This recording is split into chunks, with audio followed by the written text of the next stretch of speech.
recording. Every time you do that, it just sounds like the damn, like, sex talk, like the late night sex chat radio show. Okay. Yeah, exactly. It's very Here we uncomfortable. go. And I lost all my notes. Here they are. Jesus. No, it's totally okay. All right. Well, yeah. In my, I guess I'll plug that later. I was going to say, in my other podcast, because I have another podcast, Yeah.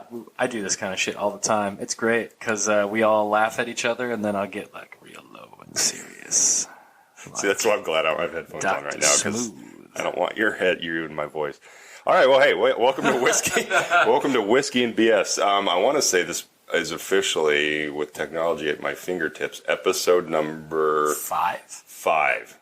However, I've done 20 episodes of A Day in the Life of Umbrella podcast, but this is officially Whiskey and BS episode 5, and we're slowly getting better at it. We're slowly getting better. It's episode 5. By all rights, I think it is supposed to be episode 25. But it's taken us 5 years to get five episodes. It's been a long, hectic road, you know, busy lives and such. Yeah, Scott's being polite. What is it? Tuesday, June 19th, episode 5. This is Whiskey and BS, and basically our premise is Scott and I talk about a lot of. We're explicit on this? Oh, we're definitely. Okay, we talk a lot of bullshit, and we drink whiskey. And on principle, when you think, oh, those guys, that's just a gimmick. Nope. At 11, actually about 10:30 a.m. today, we realized we didn't have any whiskey, and so because of our dedication to our craft and our entertainment, we went to Ralph's and bought whiskey in the middle of the morning. Yes, we did. And so I am Jeff Bosley, actor and entertainer, I guess, and this is Scott Seagren. Writer, actor, occasionally a director, sort of. It depends on who you ask. Jack of all trades. Sometimes I teach children. I just bump my mic with my whiskey glass. Oh, that was in lieu of whiskey talk. Speaking of whiskey, I educate children. Speaking of no. I would imagine every teacher goes, yeah, we have a flask in our drawer. I'm sure everybody's got like a bottle in their drawer or something. I need to adjust my microphone. While you do that. And so this is Whiskey and Bullshit, Whiskey and BS. We basically talk anything and everything. We're trying to come up with a template, and you'll hear us kind of follow it today. And every week we try to tap into a new whiskey. Scott and I aren't exactly rolling with the Johnny Walker Blue Weekly. Yeah, we're poor. I'm looking at a Johnny Walker Blue bottle, and I'm like, is there some in there? I don't think there is. Probably not. I don't think so. We're not exactly Johnny Walker Blue label. Johnny Walker Blue, if anybody wants them to sponsor us, they're more than welcome to. I will drink that stuff like water if they pay me to. Oh, yeah, hands down. Also, Lagavulin. If they want to sponsor us, I will do so many things. So basically where I was going with that is weekly we try to do something new, but we also have our go-to ones, and Scott and I are both fans of Jameson. Anybody that's in the military or firefighting, I don't know if police do it as often, but Jameson is it's like kind of like the patron saint of alcohol for military and emergency services. I think it's just a cop-out to drink. But we expanded to their Caskmates, selection. Jameson Caskmates. Yes. This sounds like a pitch. We're not getting paid for this, trust me. They're getting their money's worth for free. But basically, they made whiskey in stout barrels that they made beer in. So it tastes like you drank a glass of Irish stout, finished it, and then added whiskey to that, and you're like, oh, this tastes like somebody used this cup for 2 different products. So it's very smooth. I actually haven't had it. I thought I had at one point, but I now know that I definitely did not, because but to be this classy, tastes really good. You know, because it is not even lunchtime yet, Scott and I put it in our coffee, so that makes us not alcoholics. It's an Irish coffee. Yeah. However, next to our coffee, I also have 2 fingers of Jameson in a tumbler, so that's an alcoholic at its finest. So, updates. Moderation. Yeah. I'm not an alcoholic. I drink with my left hand and I drive with my right. Now you're getting it. General updates. This is the segment we like to call General Updates. Insert sound effect here. Wow. I don't know what that sound effect was. General Creative process updates. sometimes has fails. It does. It does. It's a learning curve, a steep one at that. Because you're not really sure what anybody wants to hear. I don't know what I want to hear half the time. It does, right? Oh my god! It's I've so just been good. drinking it straight since we started. Nah, I keep like double fisting it. I'm about to just pour it straight into my coffee.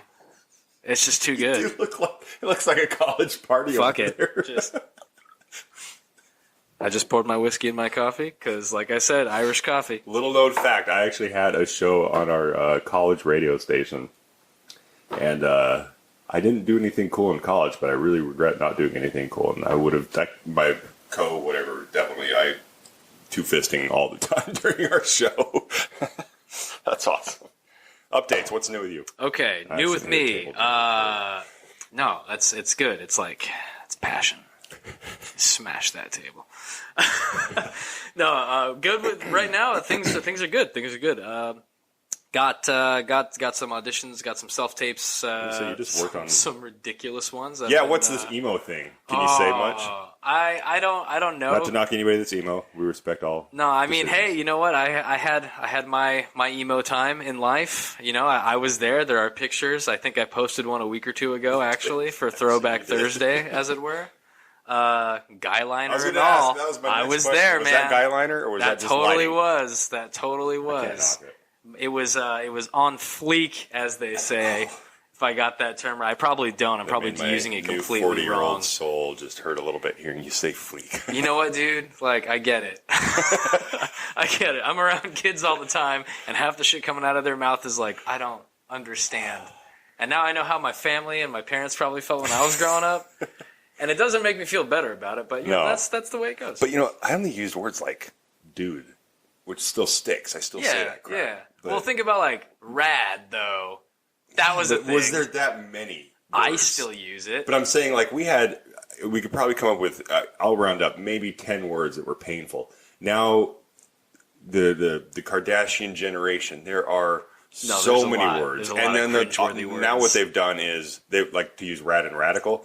They've taken words that shouldn't be shortened Yep. and made them short. And Yep. those I can't even think of examples. I'm very happy, but yeah, it's almost a whole new language. I can't imagine working with kids these days. You know, and it's to the point where it's like you just start saying it to be Cool.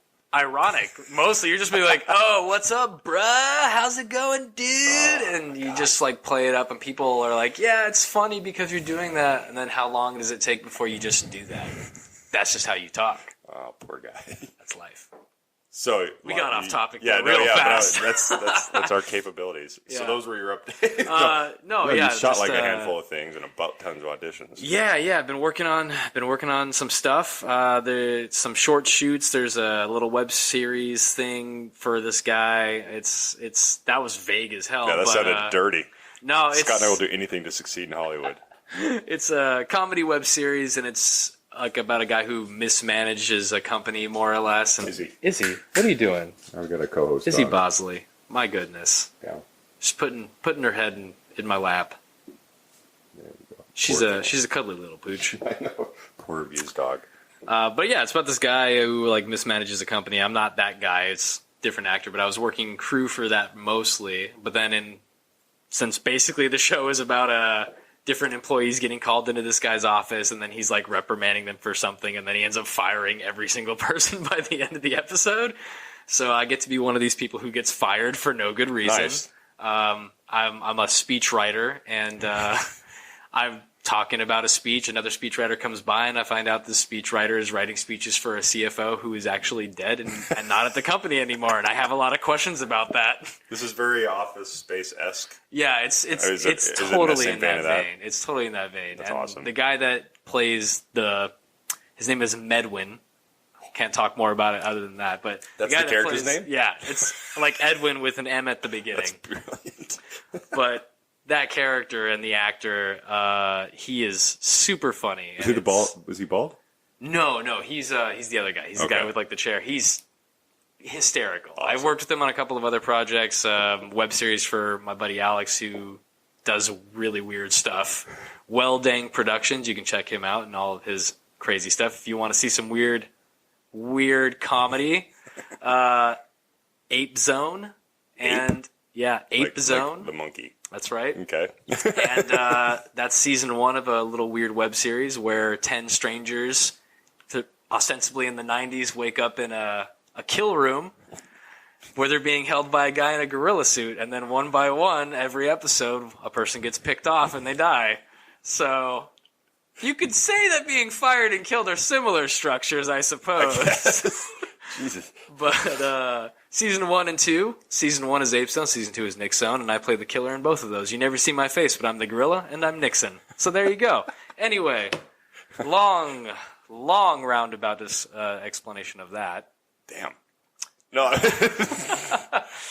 So there's that. I've been working on that like weekends for the past month or so, and then studying up for a bunch of self-tapes that I've gotten the opportunity to do recently. This emo thing where I'm getting to I get to dress up kind of like I did for a little while in life and be a huge asshole who maybe kills people. I don't know yet. It's very vague. So much typecasting. It's very vague in the description I got. That's awesome. But I don't know. It should be interesting at the very least. I got to do one also, which I really hope I get for a Western. Right before I shaved, I did it. So Oh, nice. hopefully they're like, "Oh yeah, you're in," and then I'm like, "Well, give me a month."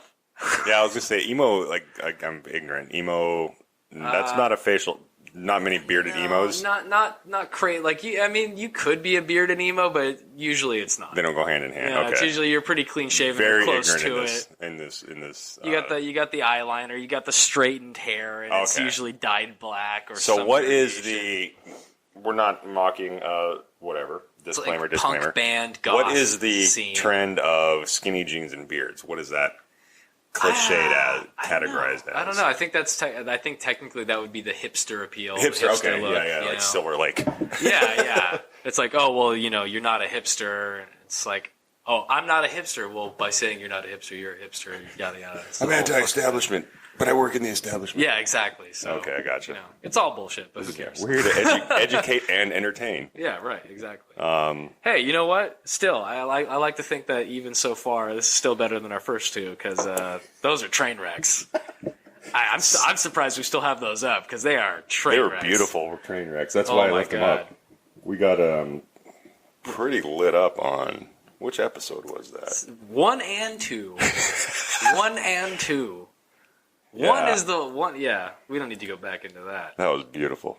General updates for you, sir. Yes, I was just trying to look at the podcast webpage and try to remember which one where we're actually glad that we can attribute which episode to go. Oh, we actually needed proof of life from Scott. We're like, that could be the episode that will be like at his funeral because we lost track of Scott for a hot minute there, and people were concerned with his death.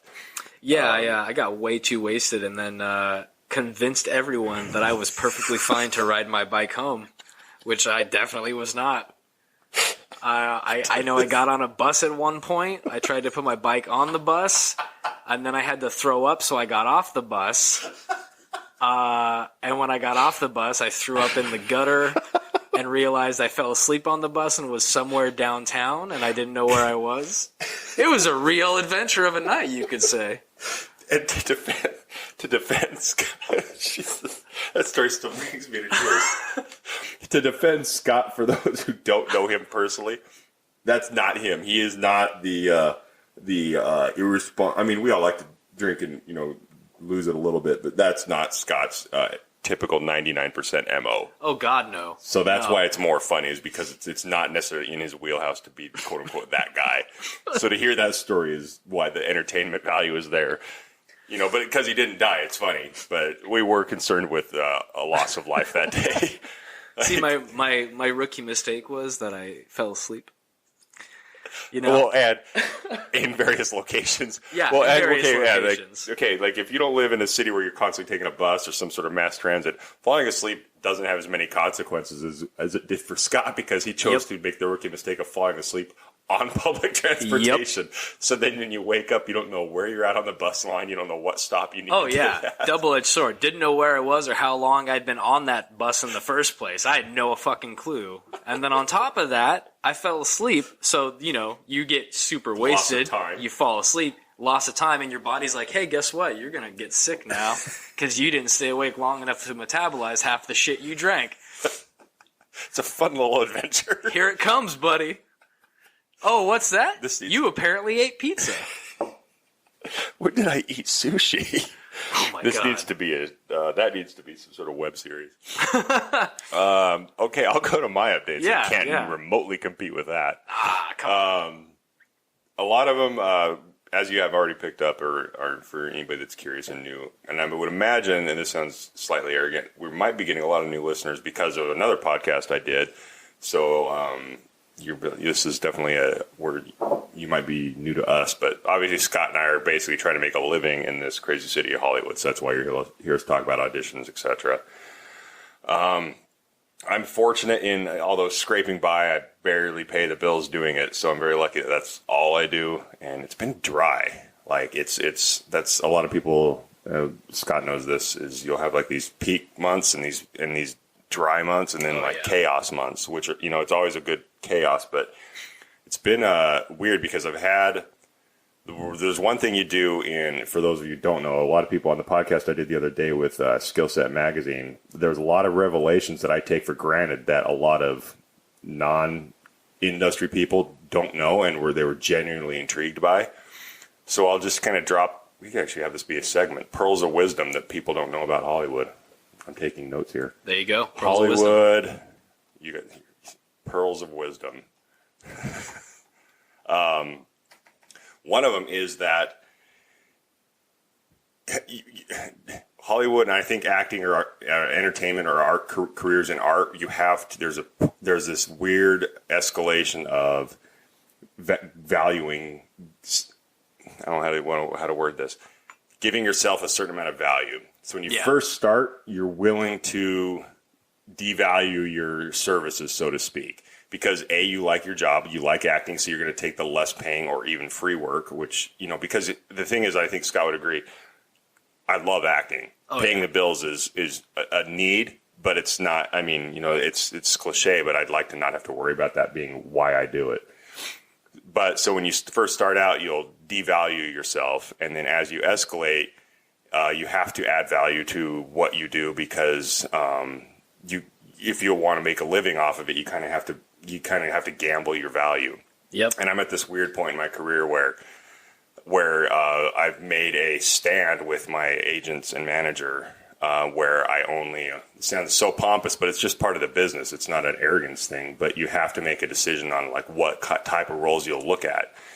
Even not necessarily.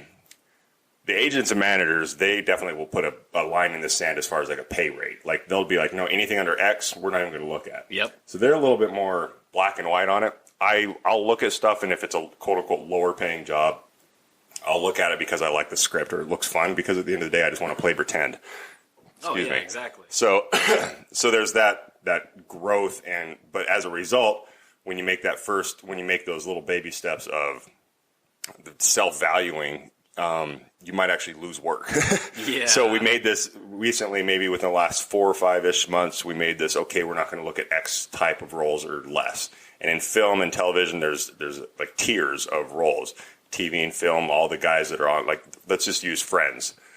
The main cast, they're regulars. So they're always there. Then there's recurring roles, which would be who'd be an example of recurring on a show.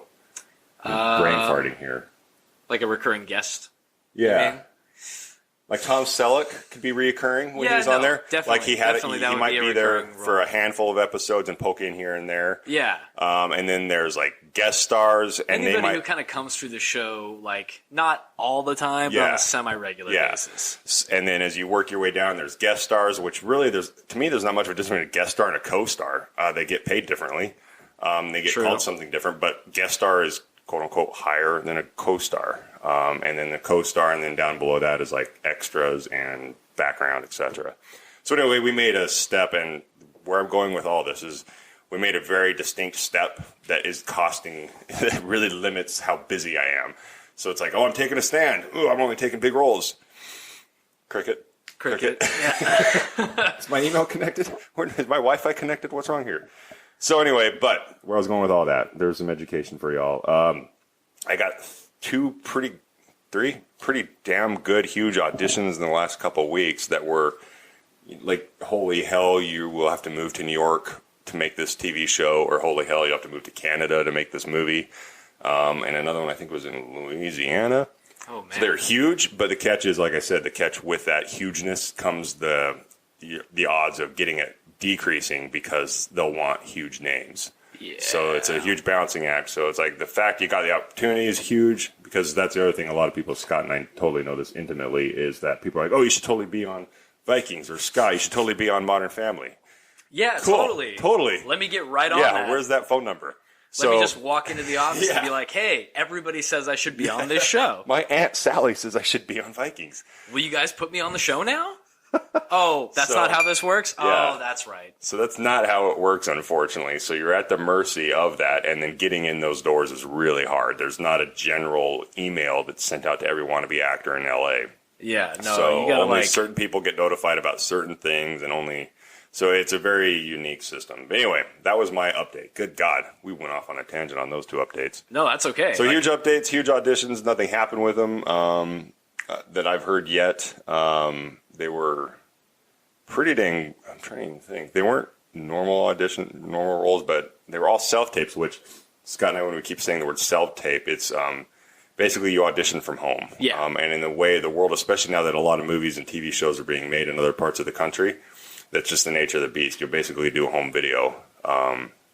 Actually, Scott helped me on one of them, not Yep. even being here. He sent me the lines via an audio file, and I edited them in to my self-tape videos. So it's just the nature of the beast. But I even did that between takes on set. yeah, exactly. That's the world we live in. Is Scott was actually working on a movie, sent me takes or sent me audio for my audition. So, and actually, one of the auditions, that's what's cool is this is the if we're on the Tonight Show, this would be that story. I auditioned for a movie, and the character off screen that Scott helped me audition for, he submitted to audition for that Yep. character. Neither one of us heard shit, so obviously nothing happened. But that would have been badass. Is that would have been an awesome small world if Scott and I could actually work on the same big movie using the characters we auditioned for.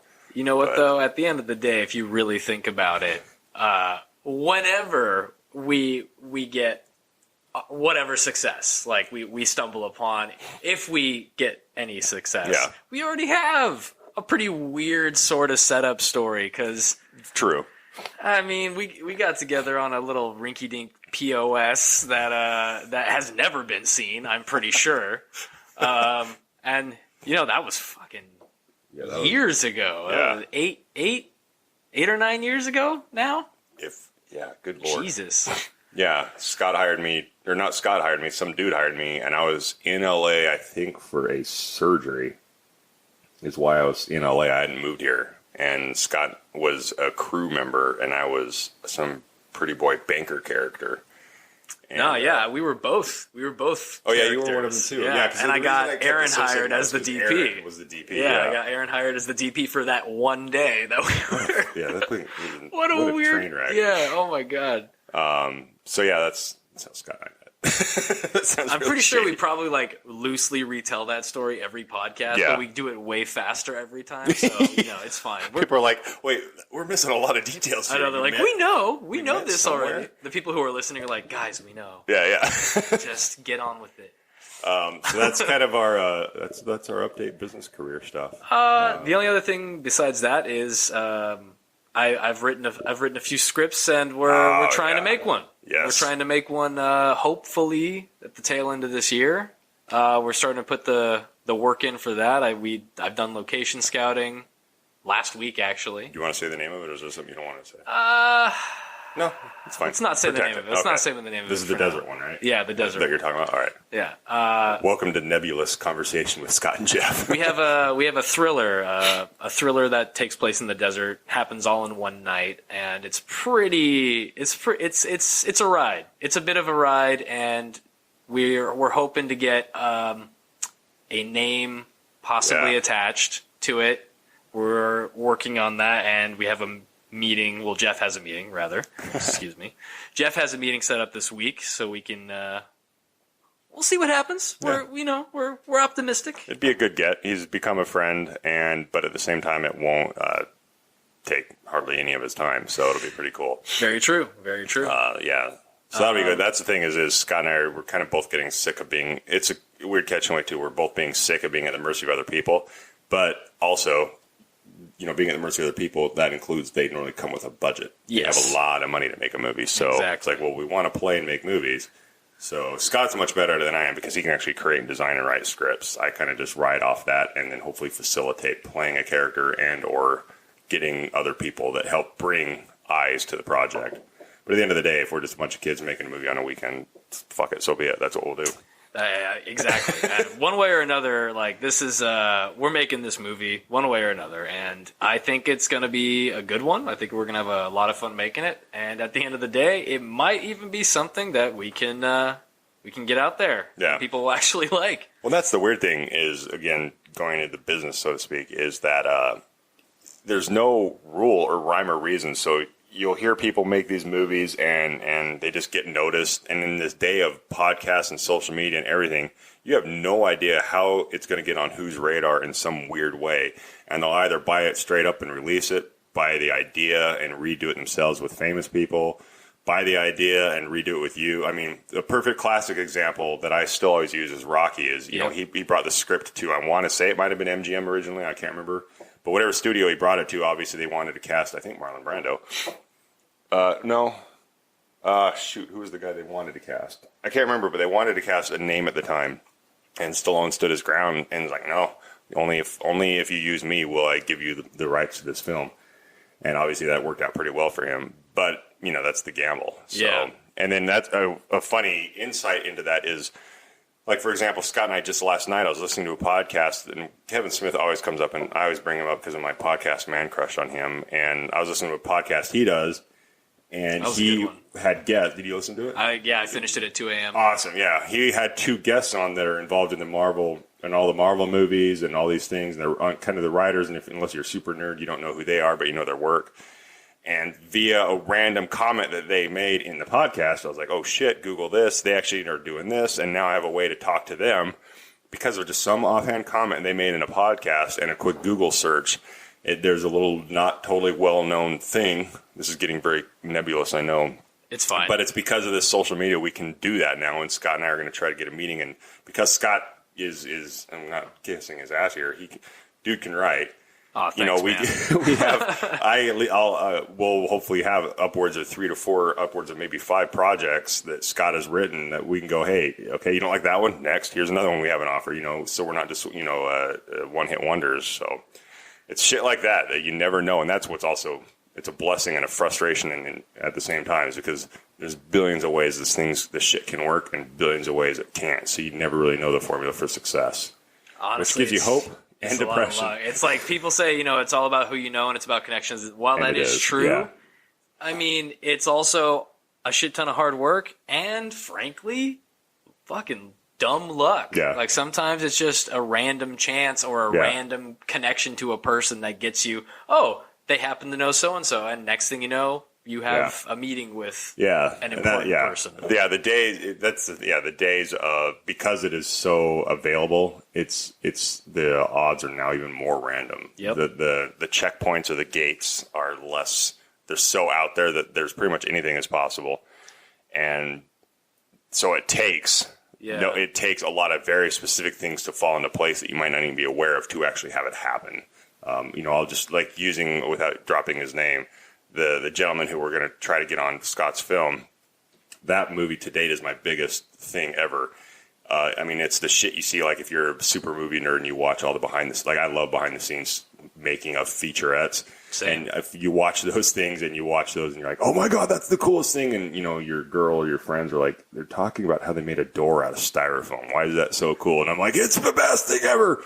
And it's like a $5,000 door, just shit like that. And I remember being on set on this movie where they had this door. I broke shit on set because I thought it was real and it was all styrofoam. Yeah, yeah. So I'd lean on the wall and I'd break a pipe, because it was a styrofoam pipe. And I was like, I've made it, because movie magic. I was like, oh, this is the first movie like that. And you realize, and that job, I'm giving value to it, is because of a guy who knew a guy who, when they were casting, they asked about a guy, if they knew a guy that had looked like me. And that guy called a guy who called a guy who called a guy who said I should audition. The audition hadn't been released to the public, so to speak. So then I called my manager who called a guy who called a guy who called an agent to give me the audition. And they're like, how'd you hear about this? It wasn't publicized. And I'm like, well, a guy who told a guy who told a guy. And I mean, and I actually auditioned for the role, Kevin's job. Yeah. We actually auditioned for the opposite roles. And so, without giving the plot away, it worked out. That worked it actually worked out better for me, to be honest with you. They probably couldn't afford him to be in the whole movie. I don't know. So, anyway, business career stuff. Blech. Yeah. So I mean, that's where we're at right now. That's our updates and all that. I don't know. It's promising. The outlook is promising for the immediate future, and that's great. You know, we're doing all we can do basically to keep moving and pushing. Well, I think, and that's I'm looking at the internet here. It made me think of this while you said that. Is one of the things here's for that should be a section for like tips and tricks for Hollywood wannabes. Oh yeah, there you go. I'm writing that That's down. a good idea. A little thing I would mention. I gotta write that off. I forgot tips and tricks, tips and tits. That's Tips exactly and what tits. I wrote. Yep, that's what we need. Is that the thing is you got to keep practicing. People that move to LA and just have a resume with one indie film, it's not going to cut it. You don't have. I say this loosely because at the end of the day, I'm probably going to just be only in action movies for a good chunk of my career. Talent isn't as much of the thing. Like if you have a work ethic, they can create an illusion of talent, but you still can't show up and have a resume with nothing on it. Right. So you have to constantly be practicing. Even if you're a crappy basketball player, if you go out and shoot hoops every weekend, at least you're trying. You know, so you have to constantly be doing something. So anybody that, if you can't afford classes, you know, that sucks because at the end of the day, you still do need education. But going out and making movies with your friends, working crew on movies, Yep. You constantly are educating yourself. And so that's the thing is you got to it's frustrating because sometimes that doesn't lead to any, money for food on table. True but story. You got to constantly be working. And so with Scott writing scripts, that's at least where he's better at me and most in that he actually has another medium to practice his craft. So I mean, with anything, it's anything that you want to be good at or professional at the very least, you should be practicing, if not daily, very regularly. Hollywood is one of those few things where people they see the overnight successes and assume that that's how to do it or the norm or the hope for them, which in reality that's the statistical fluke. People have no idea how much work it actually takes. Yeah. And to be fair, there are people who get in just by, like I said, dumb luck, random chance. They just happen to get an opportunity, and then they take off I won't even say overnight, I went on a Tom Cruise kick the other week. I want to say, what was his first movie? Stripes, maybe. If not that, before what was the famous movie where he slides in on his feet? Oh, Risky Business. Okay, that was the one that broke him. But I think the thing that got him on that was a movie called Stripes. And before that, I think he dabbled in acting education in high school and at some conservatory college thing. But not that I'm not saying he didn't put his time in. I'm not. But his success is disproportionate from what he put in. Right. And it all worked out in his favor, obviously.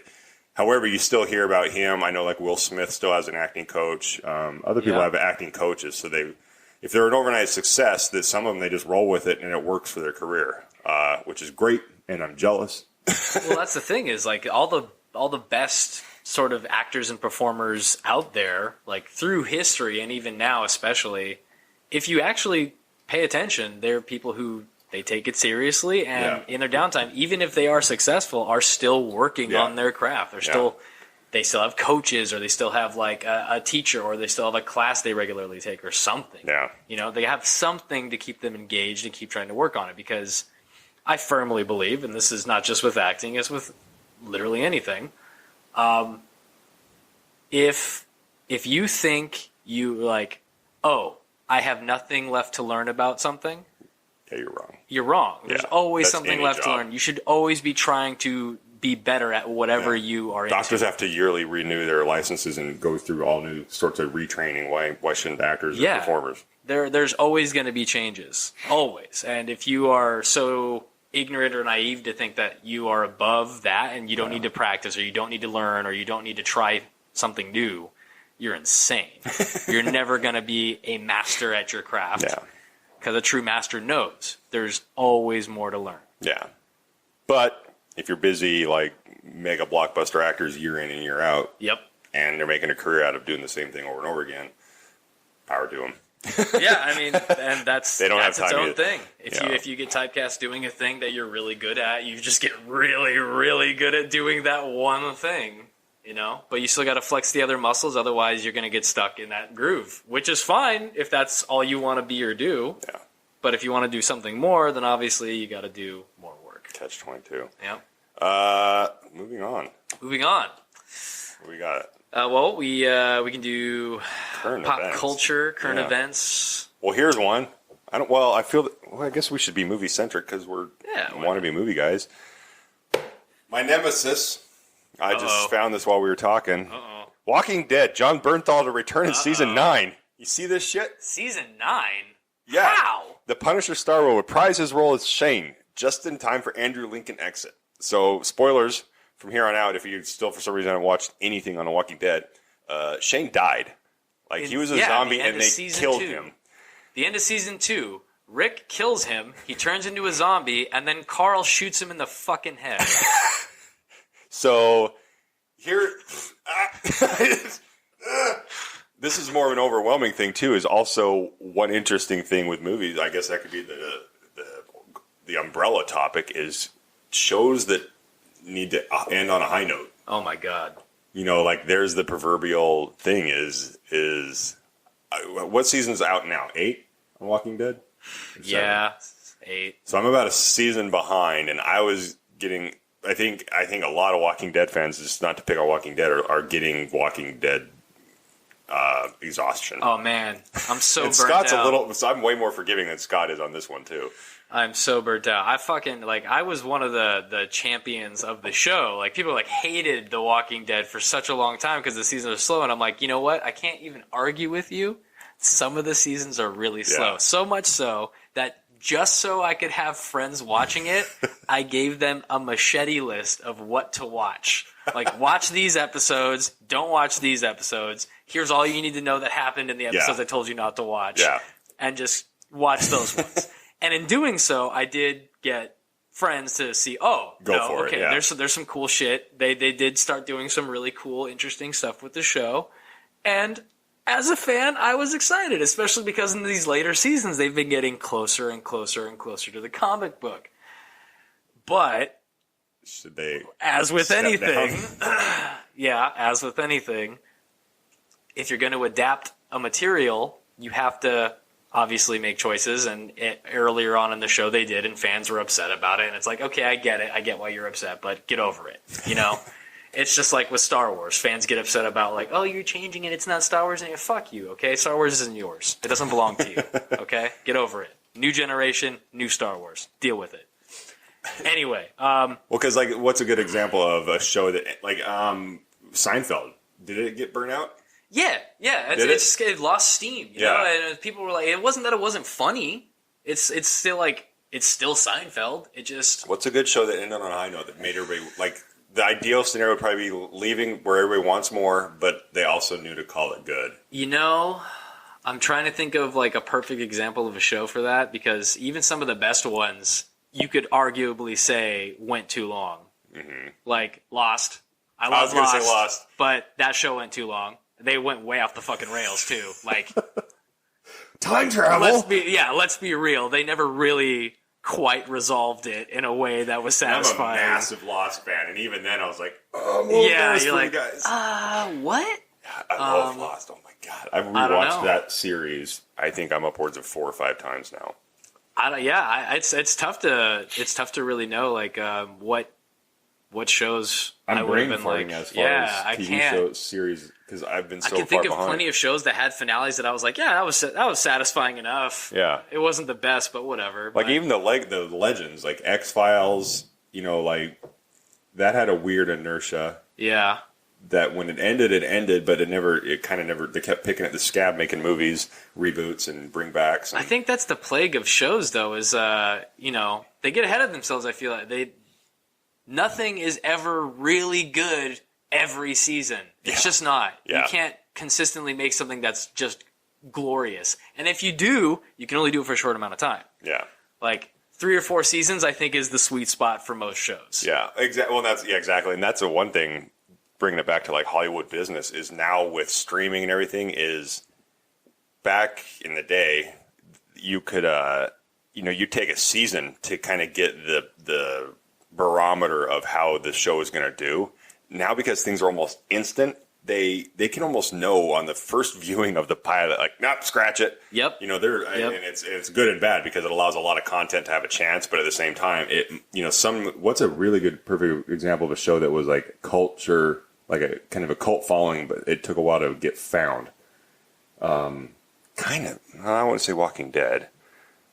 I'm completely brain farting on shows that didn't get noticed until they were essentially canceled. Like they were found after the fact. I'm completely brain farting, whatever. But anyway, so I'm at a loss. I can't read this article. I don't know how they're going to bring it back. Yeah, it's probably going to be some kind of dream sequence or flashback or something, because there's literally no way they could bring back John Bernthal's character unless it's some bullshit evil twin thing. And then at that point, you've officially become a soap opera. So just end the show. Like, yeah, and then with what's his butt leaving, I wonder if he's just going, okay, this is too much. Are you caught up with the show? No. So yeah, okay. I can't keep talking. Yeah, I was gonna say I could say some stuff, but I'm not going to. And I want to watch The Punisher so bad because I've heard good things, but just out of sheer anger. It's not terrible. I enjoyed quite a lot of the John Bernthal Punisher show when he had his own. Like when it did something different that I didn't expect it to do. It kind of did loosely something similar to what me and Jeff were planning. Damn it. That's almost worse. Yeah, exactly. Scott and I have a huge hard-on for a Punisher movie. I have it as the actor. Scott has it as everything else, writer, director, concept, developer. I've always liked the Punisher, but when they gave us the Thomas Jane Punisher, which frankly is still my favorite, I don't care what anybody else says. Like, even though it was melodramatic as fuck and John Travolta was arguably terrible, I thought as far as being the Punisher, he did a pretty decent job. Yeah. You know, he brought like he brought like an actual heart to that character that wasn't really in the movies ever before. Because I mean, the only one before that was the Dolph Lundgren one, and I haven't seen that for years. I probably need to rewatch it just out of sheer pain. Yeah, and then like the one after that, the Ray Winstone one. I think that's who played him. Maybe it was a different actor, but whoever played him. The violence of that one was like on point as fuck, but like the story and the characters were just like, yeah. And that was the thing it's a Marvel property, and those were released by Marvel, right? I think so. I don't think they just had their. Those might have been Fox releases too. They didn't have their footing yet for their recipe for brilliant comic book success, right? And had Deadpool come out, they probably could have done better with that because then they could combine violence and language and realize it could be a comic book movie. But I finally finished Punisher Max. It's good, right? That needs to be a movie. Yeah, that's what I'm saying. And that's kind of like Punisher Max, the graphic novel for anybody who knows it or has read it. That's kind of where we were structuring our Punisher series. Yeah. And that combined kind of with like some of the Welcome Back Frank story and some of the microchip stories in some of the later comics. That is a graphic book. Oh man, yeah. They did a lot of similar things in the Netflix version of the show. Did he shoot himself through the shoulder? You know what part I'm talking about in Max? Elektra has him. And I think that's how he kills. Spoiler: that's how he kills Elektra. Yeah, she has him in like a head. This is my comic-gasm moment of comic book nerdery. Elektra, for those of you who don't know, she actually lives in Punisher's universe, not just Daredevil's and the Ben Affleck world. Yep. She has him in some sort of headlock from behind, and he's getting his ass kicked.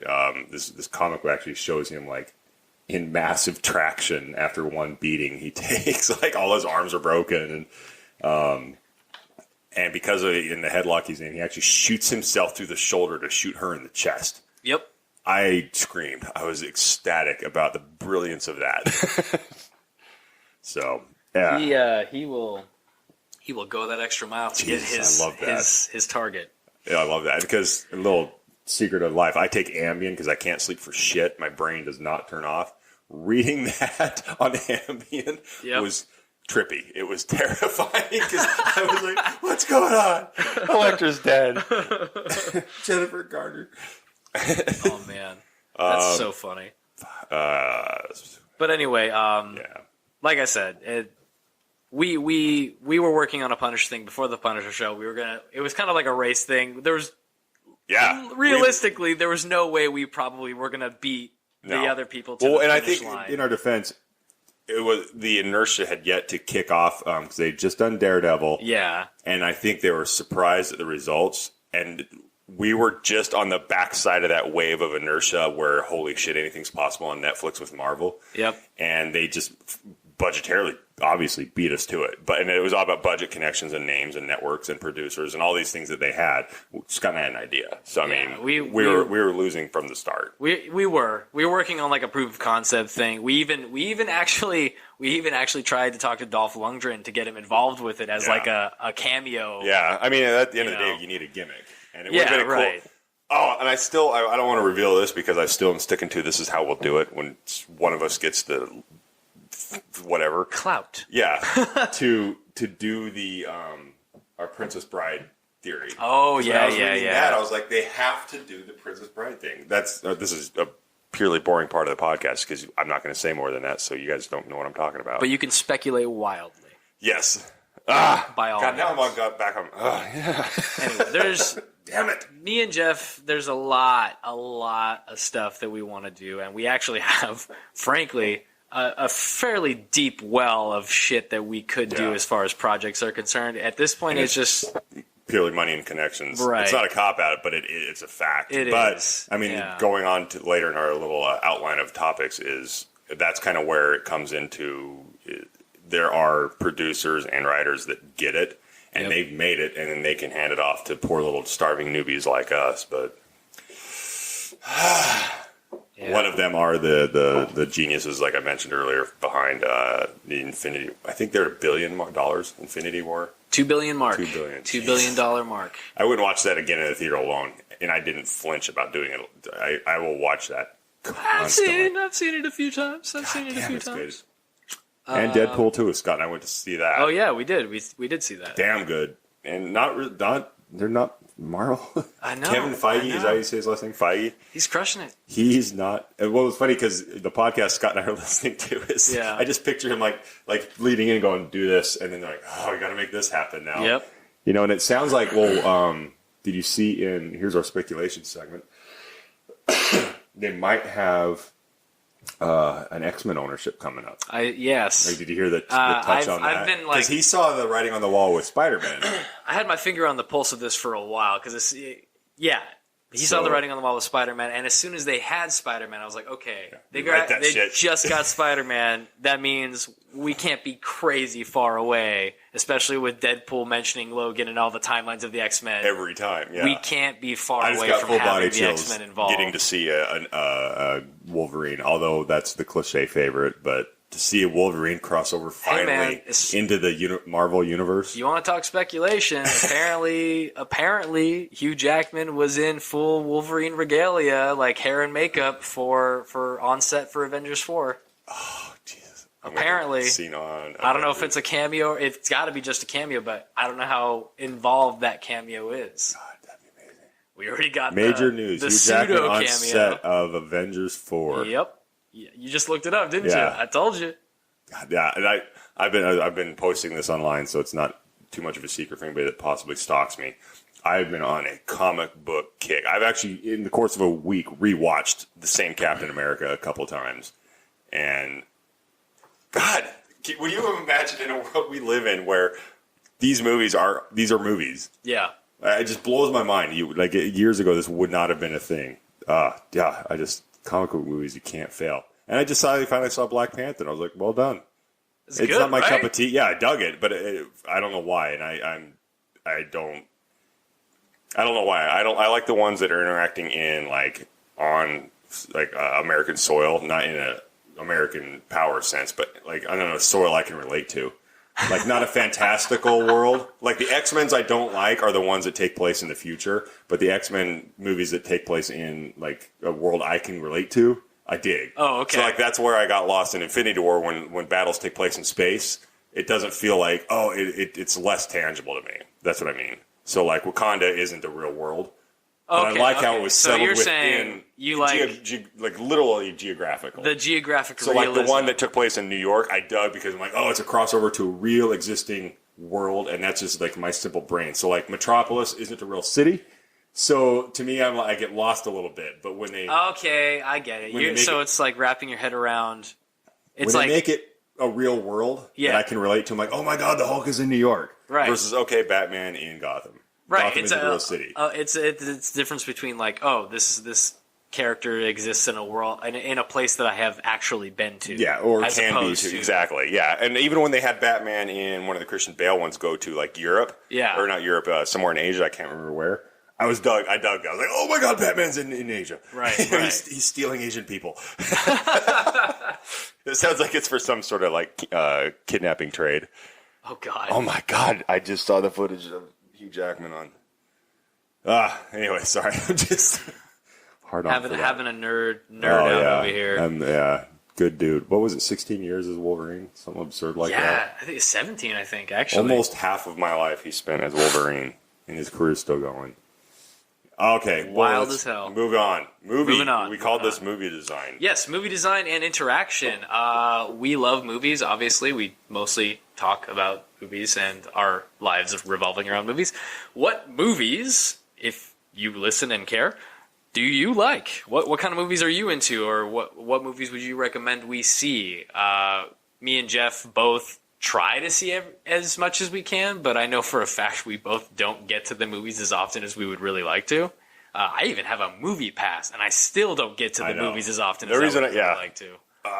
I've actually made a vow, and this is where I'm kind of excusing it. Maybe it's a justification of my couch sitting I've been doing in the evenings, but to watch movies nightly, if not an entire movie. The problem is you got to exercise discipline, which I haven't had lately. So I think last night, I'm really not exaggerating, I watched Thor: Dark World, Black Panther, and Guardians. So wow. Like 6 hours of movies. No shit. And the extras. Woo! Like tons of extra features. My goodness. So yeah, waking up this morning didn't go well. So that's where discipline needs to be exercised. But what were we even saying? I just lost it as far as... Movie recommendations, yeah. Yeah, like that's the thing. I can't...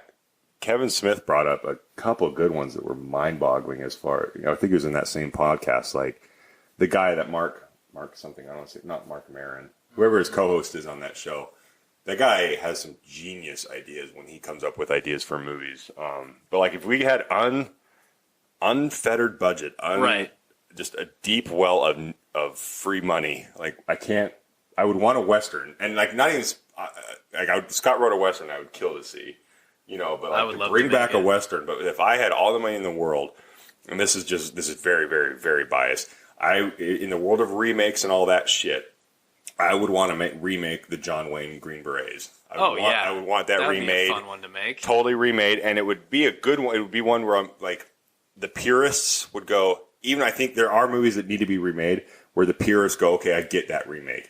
Whereas then there's a remake that like, wait, didn't they just make that 2 years ago? Yeah. Those are absurd. But the ones that have gone through the massive amounts of time. Like again, John Wayne made a movie called The Green Berets. I was a Green Beret in the military.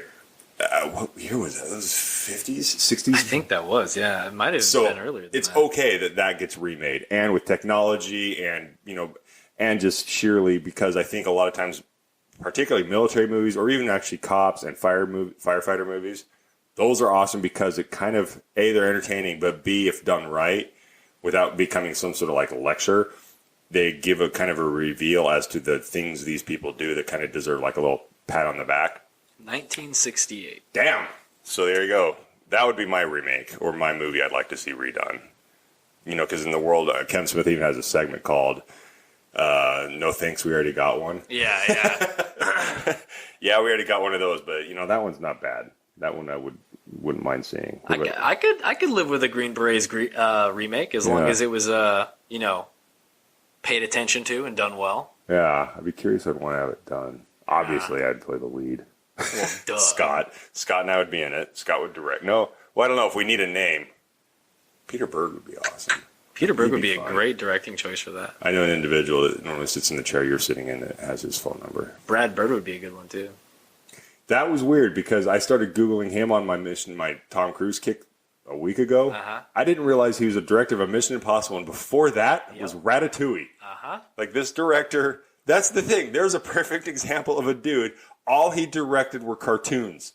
I'm not knocking that process, but he's like directing cartoons. Ratatouille, I think, was right before Mission Impossible, so that's the movie with a rat and Patton Oswalt voicing the lead character. And some freaking how he gets the chance to direct one of the most intense at the times Mission Impossibles ever, and I was at a loss. Like I want to truly know what happened behind closed doors for that thing, because I get like this is going somewhere.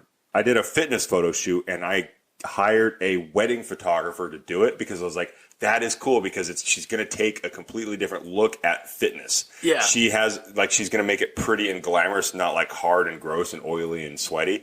And I was totally dug the results. And I could see like a hybrid of a director, but to straight up go to a cartoon director and go, now make one of the biggest, most heavy, intense action sequenced movie franchises ever. Yep. Now you're the director of this. And it was all over the world, too. Like, I went crazy on the behind-the-scenes features. Like, they went all over the world to shoot this thing. And this guy, I have not directed, but I would only be sitting there going, what the fuck am I doing? Well, The last thing I directed, I sat in a building and looked at cartoons and directed. And how do you direct cartoons? I don't get that. But there's a lot Brad of Bird, now that he's done it, I'd be like, that'd be interesting. Because he's got a pure... It's almost, maybe that's why, because he had a completely clean slate. He had no film style, so that might have been the appeal. Well, because, I mean, Brad Bird is, he directed, he's got Iron Giant, The Incredibles, Ratatouille, Mission Impossible Ghost Protocol, Tomorrowland, Incredibles 2, which just came out. And it's crushing. He's done some cool stuff. And then from the writing standpoint, he's written a lot of, he wrote most of those. Yeah. Most of the ones he's directed, and then he's written on a lot of other stuff, too. I mean, I got to give him credit. Well, I was watching a little known, I guess, I think what Mission Impossible does, I think now that Tom Cruise pretty much says what's going to happen, they get a new director every time. I don't think they've ever repeated a director. So that's why you get very distinct, John Woo and a bunch of pigeons, and then, I don't know, Brad Bird, his was pretty much grounded in reality, but... Yeah, new look, new style kind of thing. I am jacked for the next one, I won't lie. Oh, yeah? The fight scene. It looks really cool. The fight scene they tease with, cool. what's his butt, Henry Cavill. Yeah. I'm just like, that guy brought mustaches back and it looks badass. I was just like, all right, I'll buy that. Although, that fucked up all the Justice League footage. Oh, my God. Among other things. Oh, yeah. However, okay, there's a fan group I follow on Instagram where they're trying to lobby for releasing the Snyder Cut, which they've gone deep down crime scene investigation level detail of realizing based on posts in the past that that they actually had an edited picture lock version before Joss came on. So they've posted screenshots of stuff Snyder posted, or even over the shoulder shots of Snyder in the editing bay editing stuff, and they've actually chronologically timelined it, saying that there is a Snyder Cut that could be released that won't require could actually be cut together prior to Joss. What? Can you imagine that? And it's in the vein of the Superman, the Richard Donner cut. And if they could make that happen, I don't know. They could salvage Justice League. I don't know. I'm a blind optimist on Justice League salvation. I know. I want that to be salvaged. This is where we disagree. Scott and I can agree on most things. This is a painful one we don't. I want Superman and Batman to have their day. But hey, look, I would love for Superman and Batman to have a great movie together. I would love for there to be an excellent Justice League movie that didn't blow dick. But that's my opinion. I would love to have that, but I don't feel that we do. And I don't feel that even with a Snyder Cut, we would.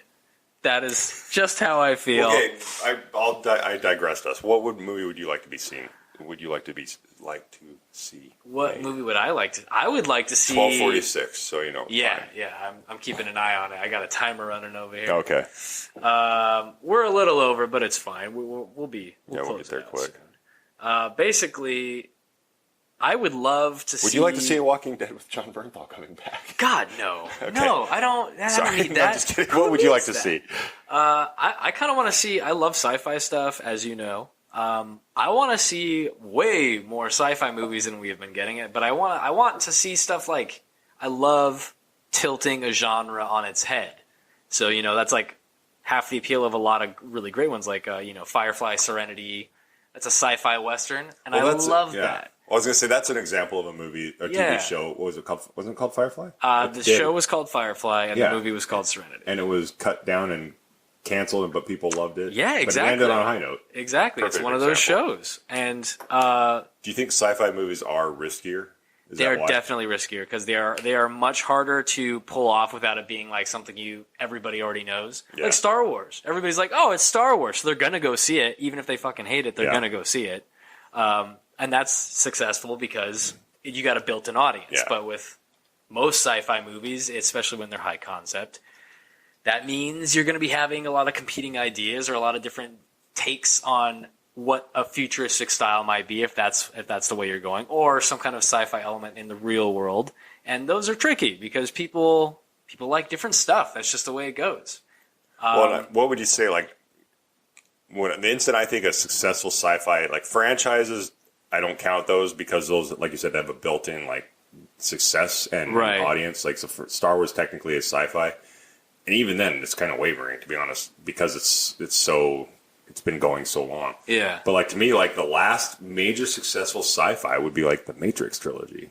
Yeah. Like, to me, like that was the definition of sci-fi success. Called it good and done. And even now, though, I've heard they're looking at rebooting it. I hope they don't. I really hope they don't. Yeah. Like if they would have to go a whole different route if they did. Like even if they did the other universes, like if you saw like the Matrix and the Animatrix, like that, there was those some would cool be shit cool. in there. Those are side stories that could be done. But that to me, that was the last successful major sci-fi franchise that was big budget. Like because there's tons of sci-fi movies that just kind of released and went away because they're not money makers. Sci-fi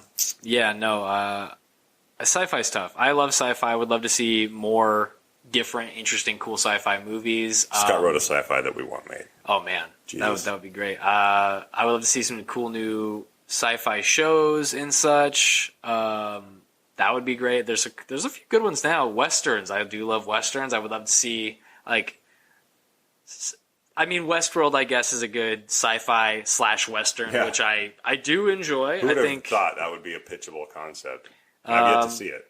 Season 1 is cool. Season 2 so far has been very interesting. I know a lot of people think Season 2... I've had people say who thinks Season 2 is better than Season 1, and people are like, it's not better. And I don't know. I think it's more interesting than Season 1. Especially Episode 8 of Season 2, which I'm sure everybody knows what I'm talking about. That was fucking gold. But again, that's an example of a genre tilted on its head, and I love stuff like that. If you can have an original idea or do something cool and new, and Westworld is a remake, but it's a perfect remake to have made because of technology and what we can do as opposed to what we had. True. You know? I would love to see more stuff like that. What do you guys want to see? Like, what kind of movie genres would you love to see blended or mixed, or what kind of movies would you want to see made? Yeah, what we'll do is if I can get my head out of my butt and get more consistent at this, Scott and I basically email, or you can even post on the links when I post it. But the biggest place you can actually post comments would be the Podbean where the podcast is hosted. You can actually see there, and I'll get notified. Or I'll post this email too within the description of the podcast. You can email. So cocky. fans@jeffbosley.com, and I will get that. Because I don't want to. I help filter out who's who. I could. This is something I could have just said offline. I'll set up a whiskey and BS Gmail. Like info Gmail. Yeah. So we'll post it. It'll be in the description, and we'll try to get more interactive because hey, you know what? We got 300 people that listened to this last time, 18,000 subscribers in general. So, I mean, there's somebody's listening to this rambling. Yeah, hopefully somebody's enjoying this. Yeah, and since we're getting near the tail end, probably should taper it down. Yeah. Well, I was about to say we're on the tail end here. There's probably call this our last 10 minutes here. Yeah. Finish out with we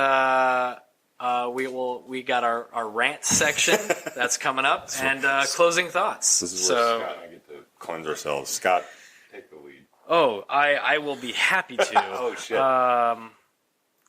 So far, I think most of my rants when we have done this. I know my last one. I'm pretty sure was about driving and blinkers.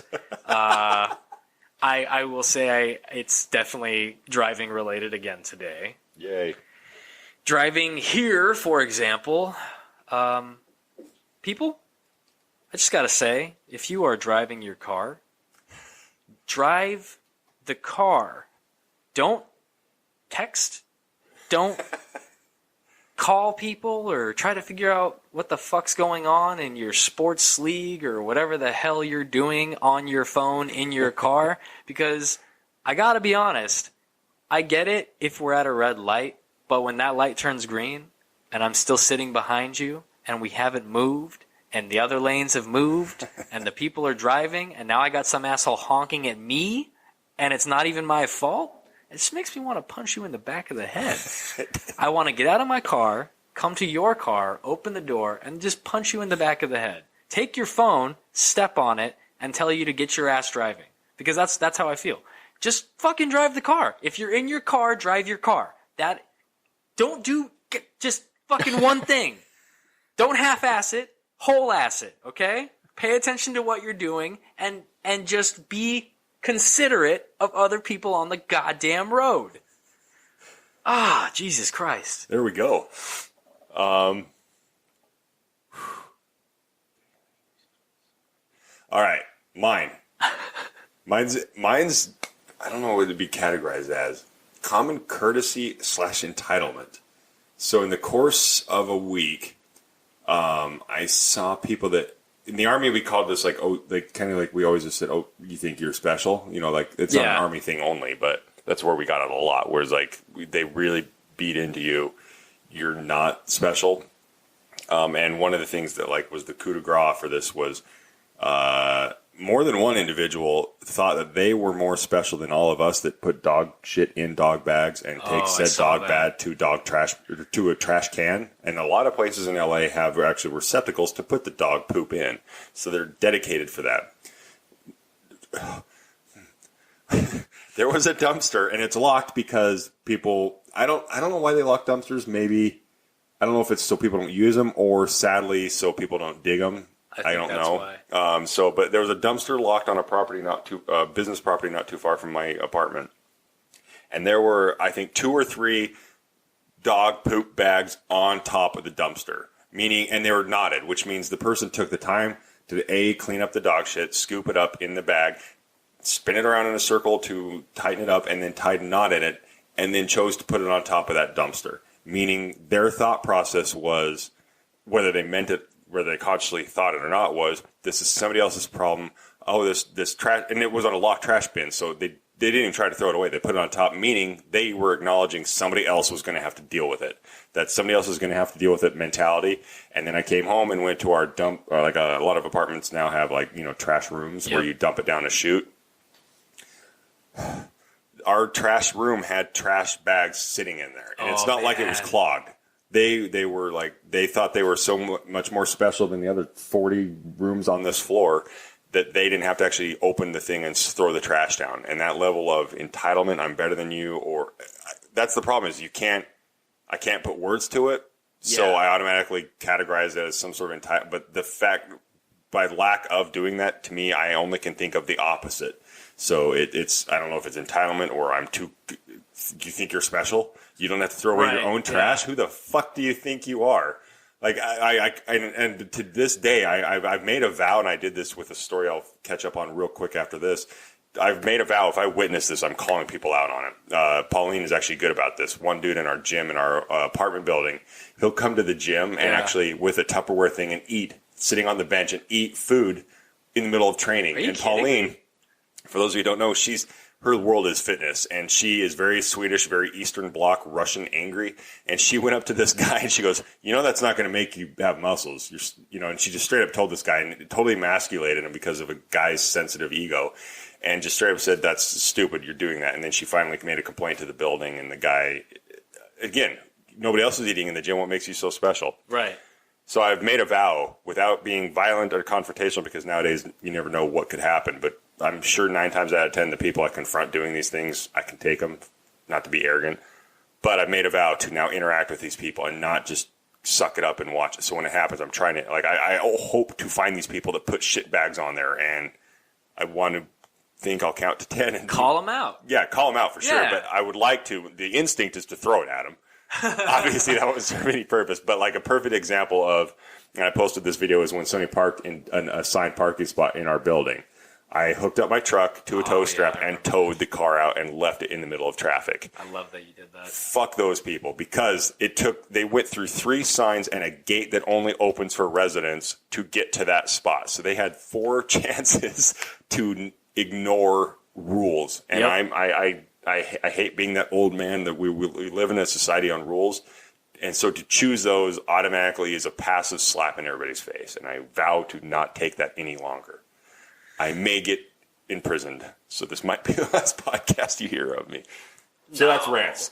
Closing thoughts, wrap this shit up. I would say, Get you to the airport. honestly, as far as rants go, thematically, they're pretty tied. The bottom line is be considerate. Yeah. There are other people in the world besides you. What? You are not the king of the fucking universe. Treat people with care and respect, and don't make people have to clean up after your ass or, avoid / cater to you because of how you want to do something. Do unto others? Right.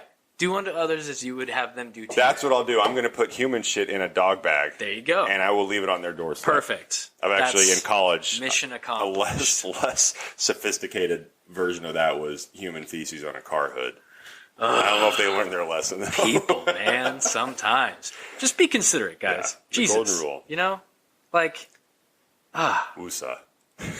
I like that we spend most of the show fun and jovial, and we end on the most negative, toxic thing we can do. And have a good day. Well, now we got our closing thoughts. Okay. Our Jerry Springer moment. No. Now we get to close out and say what do I think of the whiskey? I thought the whiskey was delightful. It was. It's a good purchase. I would say I recommend it. Give it a go. Yeah, Jameson anybody likes Cask Jameson? There's 2 versions now that they have. One's that's made in an IPA barrel, and one's made in a I just forgot what this was. Stout. Yeah. Beer. Yeah. So they got 2 new lines. If you like that, Jameson. It doesn't, like Scott and I said, it takes away the whiskey bite, so it makes you feel classier. It's quite nice. It's quite nice. 10 out of 10 recommend. Oh, totally. Yeah. Totally, yeah. I mean, it's no unicorn blood like Johnny Walker Blue, but it's damn near close, to be honest with you. It's tasty, and it goes good in coffee. Yes, and so I'll try to end on a happier closing note. What is it today? Today's Tuesday. Work hard. Work hard. Respect others. And that should pretty much cover everything, no matter what you're doing, whether you're doing a practical job or an impractical one like Scott and I in this crazy city of Hollywood. It should sustain you as a teacher, a Green Beret, a firefighter, or a wannabe actor, or everything in between. I would definitely agree with that. Yeah. Work hard, play hard, have fun. All right, well, that's it for episode 5 of Whiskey and BS with Jeff Bosley and Scott Seagren. We will post an email so we can get more interactive, and Jeff will try to get his head out of his ass and do this a little bit more regularly so we can interact with you all more frequently. We really appreciate you listening. We aren't sponsored by anybody, which is why you don't hear any commercials, but that day will come because I can be bought. Thank you for your time, and have a great one, everyone. See ya. Have a good one. Bye.